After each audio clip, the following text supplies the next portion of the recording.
आप सभी सहयोग जो भी अपनी बात रखा एक ही आदमी रखो। देखो एक बात सुनो, मैं खड़ा, कोई बात नहीं, एक आप खड़े, पहले आप खड़े हो जाओ आप अपनी। हाँ दूसरे बोलो जी, कौन आप बताओ, जो और बोल रहे थे 3-4 एक बार खड़े तो होके बात करोगे। आप बताओ जी, खड़े हो एक मिनट, सारे ना बोलो, एक एक बात क्लियर करेंगे। उन्होंने पड़ोसियों के पास से मेरा नंबर लेकर मेरे को खेत में बुलाया जी, कहा भी तेरे खेत में फोन कर, बिजली की बड़ी लाइन है, मखमी मारे में कोई नोटिस तो है नहीं सरकारी की तरफ से, डीसी की तरफ से, तहसीलदार की तरफ से, आप कौन है कौन नहीं है तो आपको जान दीजिए। हाँ कहा ना मखन ना भाई इसके बारे में तो अपने सारे इकट्ठे होंगे, कराने की तो मैं कोई उसने बनता किसी का था, हम 1000 आदमी इकट्ठे कराएंगे, 2000 पुलिस आ जाए कहा यहाँ वही खेत की बात था। जो साइट इंस्पेक्टर था या दूसरा था, एक जम्मू कश्मीर का छोकरा, अब हिमाचल का था। अब एसडीओ साहब मुझे आप ये बताओ, उसके बाद जी तेरा मैंने कहा मकाबी देखिए इसके बारे में सोचांगे, पहला मन कोई सरकार की तरफ से बताओ हम क्या कर रहे क्या नहीं कर रहे, ठीक है। हमारे खेतों में बढ़ने की कोई नहीं, काफी खेतों में बढ़ेंगे, इसका यही उसूल है, कोई नोटिस कोई कुछ नहीं। कहा जेबीसी आएगी और आपका पोल काट कर और खड्डे खोदेगी, आप कहा 1000 आदमी इकट्ठे करेंगे 2000 फोर्स आ जाएगी, आपने फेंका अंदर कर देंगे। वो जवाब दिया था, वो कहाँ है जिनके खेत में फाउंडेशन बनाया है? एक मिनट, आपका गांव कौन सा है? हरिपुर। आपके खेत में खड्डा खोद के फाउंडेशन तैयार कर दिया। अब आप मुझे ये बताओ एसडीओ साहब, एक मिनट सुन तो लो, मुझे आप ये बताओ, एक मिनट रुको जी, एक मिनट, मुझे आप ये बात स्पष्ट करो कि जब आप ये लाइन कौन सी कंपनी की है? सरकार की लाइन है, इस सरकार की लाइन नहीं, एक मिनट, एचवीपीएनएल की लाइन है। इस एचवीपीएनएल की लाइन को तैयार कौन कर रहा है? आरएस इंफ्रा, आरएस इंफ्रा, ठीक है। पहली बात तो एचवीपीएनएल कोई सरकारी कंपनी नहीं है, जिसके मार्केट में शेयर आ जाते हैं वो कोई चीज सरकारी नहीं होती, मैं आपको बिल्कुल स्पष्ट कर दूं। और एचवीपीएनएल की लाइनों के ही काम रुके पड़े हरियाणा में 1 दर्जन। भिवानी के नीमड़ी वाली में एचवीपीएनएल की लाइन है, फरीदाबाद के दयालपुर में एचवीपीएनएल की लाइन है, मैं आपको 1 दर्जन उदाहरण दे सकता हूं जो काम बंद पड़े हैं। आप हमें यह स्थिति स्पष्ट करो कि काम आपने कहा कि भाई नग्गड़ से लेके सढौरा तक एचवीपीएनएल की 220 केवी की लाइन जारी है। आप किसान को कानून क्या कहता है? कानून ये कहता है क्या आप जाओ जेसीबी लगाओ और खड्डा खोद के फाउंडेशन तैयार कर लो, और किसान जब ये कहे कि भाई बगैर मुआवजे के लाइन क्यों लेके जा रहे हो, तो उसको ये कहेंगे कि या तो लाइन जाने दे और नहीं तो मुकदमा दर्ज होगा, जेल में भेज देंगे और यहाँ 2000 पुलिस वाले आ जाएंगे। मुझे सबसे, एक मिनट, हम सब लोग, और आप जो ये बात कह रहे हो, आप जो ये बात कह रहे कि भाई कहीं भी अब तक काम नहीं हुआ, नहीं, मैं फाउंडेशन दिखाऊंगा आपको मौके पे चल के ये बैठे नहीं, फार्म मिले भाई सबको, जो जिनके भाई इनको फार्म मिले या नहीं मिले वो विषय नहीं, हमारा विषय नहीं है ना फार्म लेना। हम मुआवजे से संतुष्ट होंगे तो हम फार्म भर के सहमति देंगे, और मुआवजे से संतुष्ट नहीं होंगे तो काम रुकेगा, बैठ करके बातचीत करो, इनका समाधान करो। तो आप हमें ये कानून समझाओ। और दूसरी बात, ऐसा कौन सा कानून है जो फ्री में शुरू होता है और जितना हमारे लठ और आंदोलन में जोर होता है उतने ही कंपनसेशन और पैसे बढ़ते जाते हैं? कोई नहीं बोलेगा, कुछ नहीं मिलेगा, फिर कहेंगे क्रॉप का नुकसान। आपके साइट इंचार्ज का फोन आया मुझे, साइट इंचार्ज ने मुझे कहा, वो रिकॉर्डिंग वायरल हुई, वो मैंने ब्रिजपाल जी को वो रिकॉर्डिंग भेजी क्योंकि उसकी मंशा ठीक नहीं थी साइट इंचार्ज की।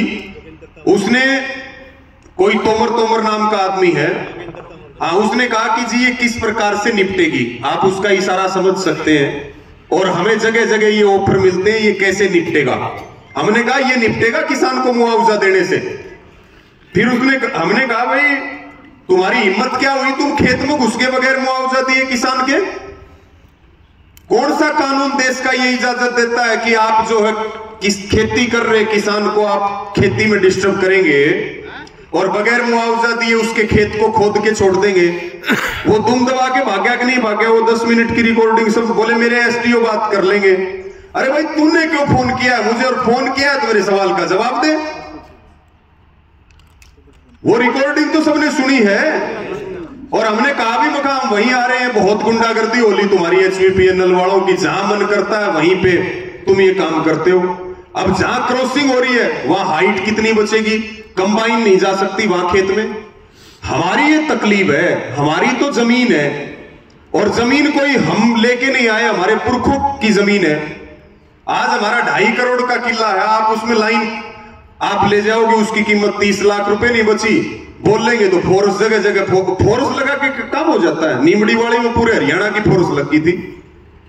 काम होगा, समझौता होगा तो काम होगा और समझौता नहीं होगा तो दुनिया की कोई ताकत काम नहीं करवा सकती, चाहे कोई प्रोजेक्ट और कोई सरकार हो।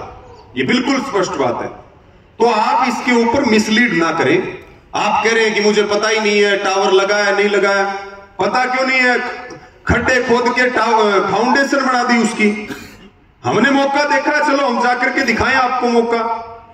तो आप जो ठीक बात है, जो आप नियम कायदे का आप कह रहे हैं कि कंपनसेशन ये दे देंगे वो दे देंगे, किसी किसान से कंपनसेशन की कोई बात करी है इन्होंने? मेरी चीज है, आप मेरे खेत में आ रहे हो, 1 मिनट जी, आप मेरे खेत में आ रहे हो, मेरी जमीन है, उसके बाद आप ये कहते हो हम क्या एक्वायर कर रहे हैं? मालिक तो जमीन का किसान ही रहेगा। अरे मालिक तो रहेगा, 35 मीटर का आपको कॉरिडोर चाहिए, हम उसमें हमें कोई भी काम करना पड़ जाए हम वह काम नहीं कर सकते। काम करेंगे आप 1 मिनट में बंद करवा देंगे, उसका कौन देगा मुआवजा? मेरे खेत से टावर तो नहीं जा रहा लेकिन तार जा रहा है, उसका कौन देगा कंपनसेशन? अब पूरे हरियाणा में यही मुहिम चल रही कि केवल 4 पैरों के अंदर का, ये जो डीसी रेट की बात हो रही है तो ऊंट के मुंह में जीरा भी नहीं है और कानून कोई नहीं है, सारा गाइडलाइन नोटिफिकेशन पे काम हो रहा, यही फॉलो नहीं हो रही है। जो मिनिमम चीजें हैं वो फॉलो नहीं हो रही। तो हमें क्रॉप का नुकसान भी चाहिए, हमें जो है तार गुजर रहा उसका नुकसान भी चाहिए, हमें कॉरिडोर का नुकसान भी चाहिए, हमें कंपनसेशन पूरा चाहिए, नहीं तो काम किसी कीमत पे नहीं होगा। यहां पे किसान, आज तो ये चंद लोग इकट्ठे हुए हैं, इनमें पूरी जागृति आ गई है, मुहिम पूरे हरियाणा में चल रही, हर जिले में चल रही है, चाहे कोई हाई वोल्टेज की लाइन हो, गैस की पाइपलाइन हो, तेल की पाइपलाइन हो, किसान की जमीन का मुआवजा मिलेगा, किसान संतुष्ट होगा तो काम होगा, नहीं तो किसान अपनी जान दे देगा लेकिन टावर नहीं निकलने देगा। पहले किसान को मार के और उसके बाद आप लाइन ले जा सकते हो, सीधी स्पष्ट बात यह है। तो आपके पास जो पते की बात है और जो आपने एक्चुअल किया है वो बात आप बताइए एसडीओ साहब, आप वो बात बताइए जो ग्राउंड में है। ग्राउंड में क्या चल रहा है? आप कुछ और बोल रहे हो, ये भाई बोल रहा है। भाई मैं इससे कानून ठीक कानून माने जाते हैं, इसमें तो कोई कानून भी नहीं है। हम गलत कानून रोज तोड़ते हैं और लात मार के तोड़ते हैं गलत कानून को। नहीं मानेंगे गलत कानून, पता नहीं क्या बना देंगे वो विधानसभा और लोकसभा में बैठ करके। उन्होंने 3 काले कानून भी बनाए थे, किसानों ने माने क्या बताओ एक बार? तो एसडीओ साहब मुद्दे की बात करो, किसान को संतुष्ट करो, आप संतुष्ट करो आप, नहीं तो टकराव होगा तो नुकसान केवल हमारा नहीं होगा, नुकसान आपका भी होगा। ये बात आपको अच्छे तरीके से पता होना चाहिए, आप बता दीजिए, स्पष्ट करो सारी बात को आप। देखिए, अब 2 किसान भाइयों ने बताया कि भाई कि मेरे में टावर लग गया, फॉर्म भी दे दिया, लेकिन पटवारी की दिक्कत आ रही है। मैं लेट क्यों आया, चाहे मैं सब बुलाने पे क्यों आया, मुझे मैं आपसे इस बात में क्षमा भी मांगता हूँ। अगर आपको मेरी तरफ से गलती लगती है, I am sorry to you, लेकिन एश्योरेंस दिलाता हूँ कि पटवारी से साइन कराना है मेरा काम, मैं करा कर दूंगा, चाहे वो मेरा काम है नहीं कि मैं करा कर दूंगा आपके। आप बताओ, 1 मिनट रुको जी, 1 मिनट बात करने दो भाई। बात देखो, सुनो मेरी बात जो भी रखो तरीके से रखो, हम सारी बात पंचायती तरीके से करते हैं, जो भी हमारे बीच में आ रहा है उनका सम्मान है। बात है मुद्दे की, और समाधान होगा बातचीत से, ठीक है। आप एसडीओ साहब ये बताओ, एक टावर का आप कितना रुपए कंपनसेशन देंगे? आप इस बात के ऊपर आओ। दो अर्थ की बात है कि भाई फसल का नुकसान कितना है, टावर का मुआवजा कितना है, और क्रॉसिंग का कंपनसेशन क्या है। हम संतुष्ट होंगे तो हम कह देंगे ले जाओ लाइन, और हम संतुष्ट नहीं होंगे तो हम लाइन किसी भी कीमत पे नहीं ले जाने देंगे। यही तो बात होगी भाई। वायर का क्या मिलेगा, सारी चीज एक एक करके अलग अलग हिसाब किताब बताओ हमें। काम होगा वो आपसी सहमति से ही होगा। पहली बात, जो भी काम होगा वो आपसी सहमति से होगा। हमने 10 साल 11 साल में काम किया, कभी भी बगैर सहमति काम नहीं किया, ठीक है। लैंड कंपनसेशन का सारा कुछ डिपेंड करता है कि आपकी जमीन कितनी है, कितनी जमीन उस टावर की फाउंडेशन में मिट्टी के कारण खराब हो रही है, जितनी आएगी। मैं अनुमान जो आपको बता रहा हूँ, एक बार का 15 से 20 हजार रुपया हम टावर का दे रहे हैं। नहीं, बात नहीं यहाँ की नहीं है।